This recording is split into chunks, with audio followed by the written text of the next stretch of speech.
Bonjour et bienvenue dans ce nouvel épisode de La Pipe c'est mieux, le podcast de pipe.fr. Aujourd'hui, je vous propose de continuer notre série sur les différentes écoles de pipe, et on va donc se pencher sur l'école danoise. Si les écoles classiques, comme l'école française et l'école anglaise, ont largement reposé sur des usines et des marques, l'école danoise repose sur une symbiose unique entre la plus grande marque du royaume du Danemark, à savoir Stanwell, et une multitude de pipiers indépendants ou d'ateliers de taille modeste. Pour commencer, resituons un petit peu Stanwell dans l'univers de la pipe. Tout commence au cœur de la Seconde Guerre mondiale.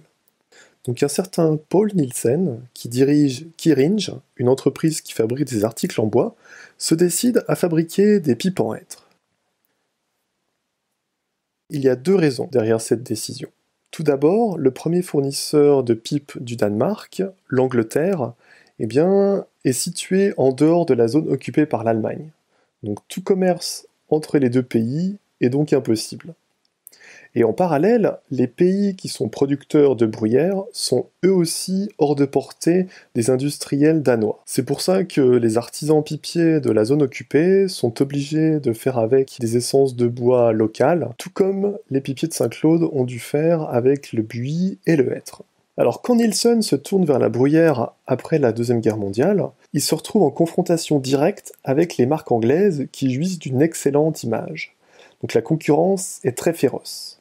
Comme d'autres avant lui, Nielsen va s'inventer une image de marque anglaise, il va renommer sa marque de pipe vers Stanwell et adopte un logo à l'anglaise, la fameuse calèche. Preuve de sa dévotion à la réussite de son entreprise, il va même jusqu'à changer son nom de famille en Stanwell. Un jour de 1948, Poul Nielsen, ou plutôt Poul Stanwell, décide d'aller visiter le petit atelier de Théophile Sur. La rumeur dit qu'il est possible d'y trouver des pipes de forme encore jamais vues. Alors jusqu'à présent, Stanwell produisait des pipes classiques, des pipes typiques des formes françaises et anglaises, et il cherche donc à introduire de la nouveauté à son catalogue. Pendant sa visite, Stanwell est immédiatement séduit par les créations d'un ouvrier de l'atelier, un certain Sixten Ivarsson. Toutefois, les pipes de Ivarsson sont quand même assez chères. Stanwell s'est fixé pour objectif de proposer des pipes de haute qualité, mais à un prix abordable. Il n'est donc pas possible pour lui de simplement s'approvisionner auprès de Théophile Sur et Ivarsson. Suite à un différend entre Sur et Ivarsson, Ivarsson va devenir le contremaître de Stanwell. Donc c'est le début d'une collaboration qui va durer plus de 40 ans et qui prendra de nombreuses formes. Ivarsson est chargé de créer de nouvelles formes de pipes, et pour donner un ordre d'idée de l'importance de Ivarsson au sein de Stanwell, parmi 284 modèles de pipes recensés chez Stanwell, Ivarsson en a conçu 63 à lui seul. Donc sa contribution au rayonnement de la marque est vraiment importante. Je vais faire un petit aparté pour situer qui est Ivarsson. Sixten Ivarsson n'est pas un petit nouveau dans l'univers de la pipe. Immigré de Finlande et issu d'une famille très pauvre, il commence à travailler très jeune. Très manuel, il acquiert une expérience notable, notamment en réparant des pipes. C'est un travail qui est un peu ingrat, contrairement à celui de l'artisan qui les fabrique. Néanmoins, c'est la meilleure des formations. Il développe vraiment des trésors d'ingéniosité pour effectuer ses réparations, tout en remarquant les erreurs qui sont commises par les autres fabricants. Finalement, manipuler des pipes de toutes les origines a été une source d'inspiration très importante quand il se décide à finalement passer à la fabrication. Pour élargir son catalogue, Stanwell dispose d'un autre atout, c'est-à-dire ils ont un atelier de sablage qui jouit d'une aura d'excellence. En échange de prendre en charge les pipes d'artisans indépendants pour faire leur sablage, Stanwell obtient le droit d'étudier les pipes qui leur sont confiées. Donc cette symbiose va durer vraiment très longtemps, et des pipiers de la nouvelle vague danoise tels que Paul Winslow ou Jess Chonovich y prendront part. D'ailleurs, ces derniers vont également concevoir des modèles pour Stanwell en leur temps. Pourquoi les pipes de Ivarsson sont-elles si différentes des pipes classiques, et pourquoi on le considère vraiment comme le père de l'école danoise? Pour expliquer en quoi la pipe danoise est quand même fondamentalement différente de la pipe française ou de la pipe italienne, je vais devoir m'éloigner considérablement de l'univers de la pipe, et je vais parler d'architecture. Dans les années 1920-1930, la Scandinavie et les pays de l'Est voient naître l'architecture dite fonctionnaliste. Alors, afin d'éviter de faire une parenthèse dans la parenthèse, je vais résumer très simplement ce mouvement. Le fonctionnalisme dicte que la taille d'un bâtiment, sa masse, son agencement spatial et toutes les autres caractéristiques de son apparence doivent dériver uniquement de sa fonction. Si tous les aspects fonctionnels du bâtiment sont respectés, alors la beauté architecturale en découlera naturellement. Le fonctionnalisme, ce n'est pas quelque chose qui est lié uniquement à l'architecture. Il va également s'exprimer dans l'aménagement intérieur à travers le mouvement dit Danish Modern, qui fait part belle à la réinterprétation des objets du quotidien avec des lignes beaucoup plus courbes, des lignes qui s'adaptent mieux au corps humain. De plus, ce mouvement place le matériau comme point de départ de la création. Il faut accepter sa nature et son caractère pour le façonner du mieux possible, en gardant en tête l'objectif fixé. Vous allez vous demander quel est le rapport avec la pipe. Eh bien, il y a 3 points majeurs dans lesquels le Danish Modern s'exprime dans l'univers de la pipe. D'après Ivarsson, si une pipe est belle, c'est une bonne chose. Toutefois, une pipe doit avant tout être le parfait outil pour fumer, c'est-à-dire que la chambre doit être correctement réalisée, les perçages doivent être parfaitement alignés et offrir un excellent tirage. En plus, les proportions de la pipe doivent être pensées de façon à offrir la meilleure prise en bouche et la meilleure prise en main, le tout en offrant une silhouette harmonieuse. Le second point qu'on retrouve dans l'univers de la pipe, c'est sans doute le plus révolutionnaire pour l'époque. Eh bien, Ivarsson réalise ses pipes entièrement à la main et met l'accent sur le respect de la bruyère et l'usage de la teinte pour révéler les veines du dessin du bois. Il travaille en fonction de la veine du bois et tourne ses têtes de façon à en profiter du mieux possible.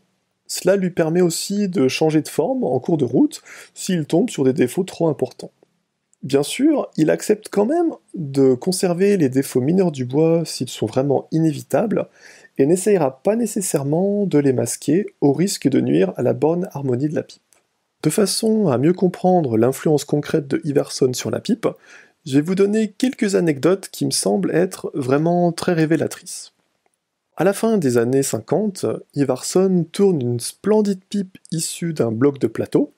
Donc je le rappelle, le plateau, c'est ce morceau de bruyère qui a une flamme particulièrement fine et régulière, et dont l'extrémité va en fait correspondre à la partie extérieure de la racine de bruyère. Et à ce moment, Ivarsson a une idée. Eh bien, pourquoi ne pas conserver cette croûte et l'intégrer entièrement à la silhouette de la pipe? D'autres pipiers ont probablement eu la même idée, néanmoins c'était quelque chose qui n'était encore jamais vu chez les pipiers danois, et cette pipe portera le nom de The Unfinished, ou la pipe non finie. Et elle rencontrera un succès absolument considérable et inspirera nombre d'artisans pipiers. Pour la petite anecdote, les pipes qui laissent la croûte de la bruyère visible, on les retrouve par exemple chez Pierre Morel, avec ses pipes de forme fleur. Ivarsson est également le père d'une forme célèbre dans l'école danoise, la pipe dite Nefertiti. C'est une pipe avec une forme absolument iconique du catalogue Stanwell. Sa caractéristique, c'est que c'est une pipe droite dont le foyer est légèrement incliné vers l'avant et il est évasé vers le haut. Ivarsson innove aussi et va créer la forme œuf, qui maintenant appartient au répertoire classique de la pipe. Un autre point qui illustre comment le mouvement Danish moderne est répercuté sur l'univers de la pipe, eh bien, c'est le début d'une grande originalité dans le travail des tiges et des allonges. Si les designers de meubles commencent à utiliser l'acier, le verre ou des essences de bois rares, Ivarsson va innover en utilisant le bambou, la corne de bœuf et l'os pour ces tiges de pipe. Aujourd'hui, les tiges en bambou sont devenues relativement communes et on les croise autant sur des pipes anglaises, comme par exemple avec les Dunhill Tanshell ou Chestnut, les pipes japonaises de Tsuge à Tokyo, ou bien chez des pipiers français comme Rostiac ou Pierre Morel. Avant de parler du deuxième père de l'école danoise, il faut reconnaître une autre contribution de Sixten Ivarsson au monde de la pipe. C'est le tout premier à avoir commencé à créer des pipes dites freehand, que l'on traduira par fait main en français. Rappelons un petit peu comment les pipes sont fabriquées. Il y a plusieurs façons de fabriquer une pipe. Tout d'abord, à partir d'une machine à copier. C'est une machine qui va suivre les contours d'un modèle et reproduire la même silhouette sur 4 ou 6 pipes à la fois. Il y a également à partir d'un tour à bois, où on fait tourner les bochons sur lequel on applique différents outils pour façonner la tige et le foyer. La méthode freehand ou fait main, elle, est complètement novatrice. Eh bien, ça consiste à utiliser un tour à polir équipé d'un lime à gros crins et de manipuler les bochons à la main pour une précision parfaite. L'artisan retire de la matière où il le souhaite, autant qu'il le souhaite, et peut vérifier la présence ou non de défauts, de façon à changer la forme de la pipe en cours de fabrication. Il peut également faire évoluer la forme de la pipe pour sublimer une veine de bois. Alors c'est grâce à cette méthode que des pipes aux formes jusqu'alors incroyables ont vu le jour, comme la célèbre pipe Oliphant qui a une tige entièrement carrée, chose qui ne serait pas possible de faire avec un tour à bois. Sixten Ivarsson a une vie très intéressante et une activité passionnante, notamment au niveau de la diffusion de la pipe fait main aux États-Unis, mais il est le temps de parler du deuxième père de la pipe danoise, à savoir Preben Holm. Preben Holm, c'est un vrai pipier naturel. Il vend ses premières pipes à l'âge de 15 ans, en 1962, et à 22 ans, il dirige une fabrique qui comprend 45 employés. Adepte de la fabrication freehand, il abandonne rapidement les formes traditionnelles de l'école danoise et va transcender l'image de la pipe à lui tout seul.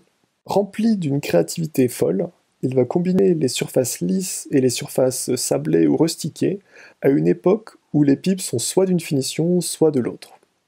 Et grâce à la technique freehand, il métamorphose la pipe en sculpture pour des résultats éblouissants, mais qui ne sont pas toujours ergonomiques, il faut l'admettre. À l'image de la Unfinished de Ivarsson, il propose des pipes dont le sommet du foyer ainsi que l'extrémité de la tige laissent apparaître la bordure de la bruyère. Preben Holm a la particularité d'être absolument concentré sur le grain du bois. Il le recherche, il le poursuit, il lui court après jusqu'à proposer des pipes aux silhouettes folles, au contraire de Ivarsson qui va restreindre en partie sa créativité pour proposer des pipes qui ont une forme plus cohérente. L'extravagance de Preben Holm va jusqu'à choquer les amateurs de pipes les plus conservateurs, mais il faut avouer que le succès est largement au rendez-vous, notamment aux États-Unis où il exporte la majorité de ses créations, mais aussi au Japon qui est alors en plein boom économique. Très au fait de son succès, Holm sait aussi reconnaître les qualités de ceux qui l'entourent, notamment dans son autobiographie qu'il a écrite en 1985, peu de temps avant son décès soudain. Il dit notamment, et je traduis de l'anglais, « Je n'aurais pas rencontré un tel succès si je n'avais pas employé de pareils assistants, notamment mon assistant principal que j'ai engagé il y a 16 ans en arrière, alors qu'il n'était âgé de seulement 16 ans. » Ce fameux assistant n'est pas du tout un inconnu à l'heure actuelle. L'assistant en question n'est autre que Poul Winslow, qui deviendra l'un des porte-étendards de l'école danoise. Il en reprend notamment les codes, mais ajoute naturellement sa touche personnelle. C'est un grand adepte des bagues, qui peuvent être en argent, en buis, en cities ou bien en acrylique. D'ailleurs, l'acrylique lui permet une très grande fantaisie en termes de couleurs. Bien des années plus tard, Winslow déclarera au sujet de Preben dans un interview « Preben était un génie. Il était un petit peu sauvage, toujours sautant d'une idée à l'autre et impatient d'en voir le résultat. Mais il savait tourner une pipe. Les pipes fait main les plus folles des années 70 sortaient toutes de son atelier, et quoi qu'en disent les critiques, elles se vendaient comme des petits pains, notamment aux États-Unis. Et s'agissant de la finition, il n'y avait pas meilleur que lui. Après Sixten Ivarsson et Preben Holm, je crois qu'il est important de reconnaître la contribution d'une troisième personne à l'école danoise. Alors s'il a moins marqué les esprits par son avant-gardisme, Poul Rasmussen a été l'un des grands passeurs de savoir-faire vers la nouvelle génération de pipiers danois. Donc après avoir remplacé Ivarsson chez Théophile Sur, il a notamment formé Anne-Julie, son épouse, à la fabrication de pipes. Il a également formé Emil et Jess Tchonovitch, donc père et fils, ainsi que le fameux Tomeltang. Et Stanwell n'étant jamais très loin des talents danois, Tchonovitch ainsi que Tomeltang participeront à créer des formes exclusives pour eux. Pour conclure, on peut retenir que l'école danoise se caractérise par des formes qui étaient jusqu'alors jamais vues, mais c'est surtout la révolution qu'elle a causée dans la fabrication de la pipe, notamment avec l'introduction de la technique fait main. Cette technique, on la retrouve partout aujourd'hui, notamment chez les artisans indépendants. Elle permet de réaliser des formes encore plus audacieuses, encore plus originales, mais elle permet surtout d'exploiter au maximum la veine du bois pour proposer des pipes de plus en plus belles. Voilà, c'est la fin de cet épisode sur l'école danoise. J'espère que vous avez pu apprendre quelques petites choses comme moi j'ai pu en apprendre en effectuant les recherches pour écrire cet épisode. Si l'épisode vous a plu, n'hésitez pas à en parler autour de vous ou bien à le partager sur vos réseaux sociaux. Merci et à très bientôt.